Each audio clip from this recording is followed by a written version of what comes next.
Anthony Fantano, a funny, bald, melon-headed guy with strong music opinions. He reviews a lot of popular music, which means he's bound to have some opinions that are disagreeable or downright criminal at times. From looking at my wall, you might think I'm a Fantano glazer, because basically half of these are 9s or higher.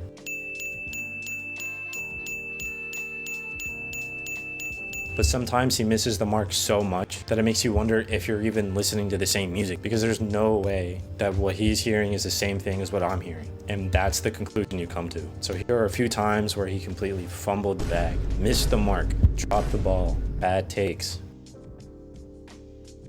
Starting off with an album that I like every song on except for a couple, the self-titled Neighborhood project. Hard to imagine the neighborhood ever changing. In this review, he gave the album a score of a 4 out of 10 and said even though the band started experimenting with more synth pop and alternative R&B, it was very drab and had boring vocal performances from the man with the weird baby voice.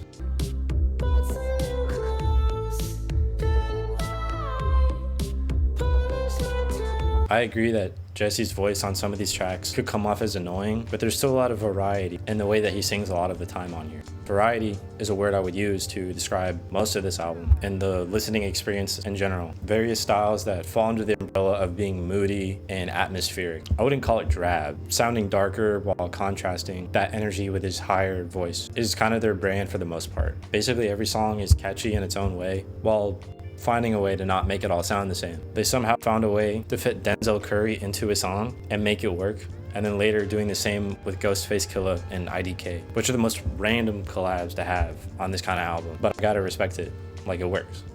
Since this album is pretty popular, you know the main songs from it. Some underrated songs I think more people should listen to are Noise, Scary Love, which was his least favorite by the way. No.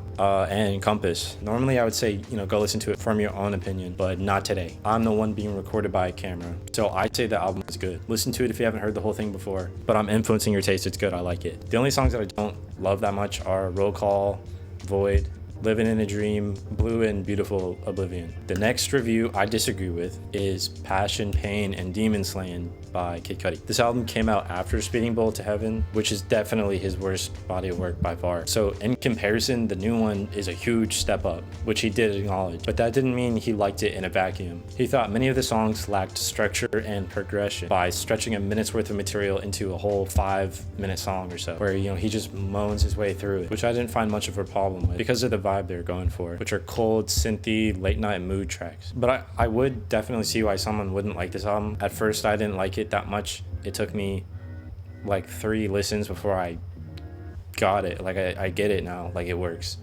So it did grow over time for sure, but it is kind of my guilty pleasure album.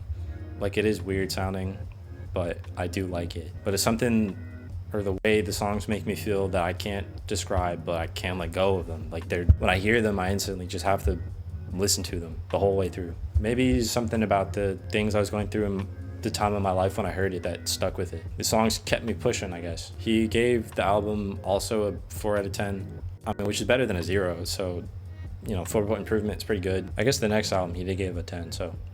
But that's what I would expect someone who doesn't really like Kid Cudi that much to give an album like this. If they already don't like his Cudi-isms or his tropes in his music, then you probably won't like this album at all. But he put Commander as his least favorite song, also one of the better ones. But there are some songs I think you should show anybody, regardless if they like Kid Cudi in general or not. Like Rose Golden, you could show to basically anyone. That song's just really catchy and it sounds good. So my top three songs are Rose Golden, Cosmic Warrior, and The Commander. One major album that Fantano doesn't like is AM by Arctic Monkeys. I just found out recently. I thought it was AM, the time of day, but it's literally just Arctic Monkeys. I feel so stupid now. But if you didn't know, then we're on the same boat, so whatever.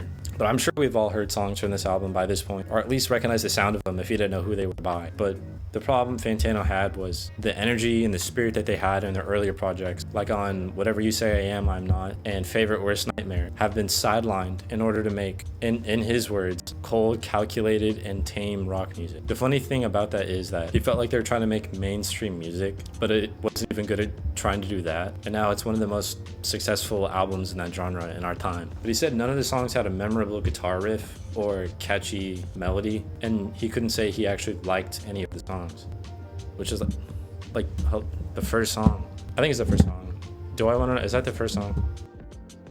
Yeah, that is iconic for the riff, so I don't know. That didn't age well. But I do agree with him on the worst song, being I Wanna Be Yours.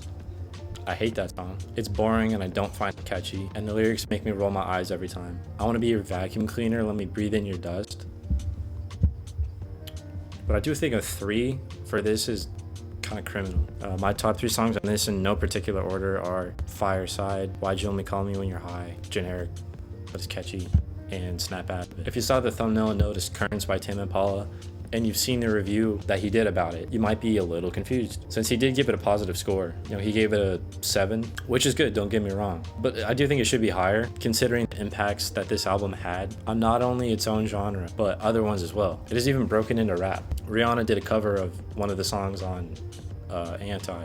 But my main issue with this review is that he says the major problem he has with it that holds it back is Kevin's voice, which personally I find actually as a major plus. Songs like Let It Happen, which is one of the best songs ever made, like actually, like not like unironically, like it's really good. The guitar riff that you know is enhanced to me by the part where his vocals come in at it, and the way that his tone and delivery works really well with the production that he has.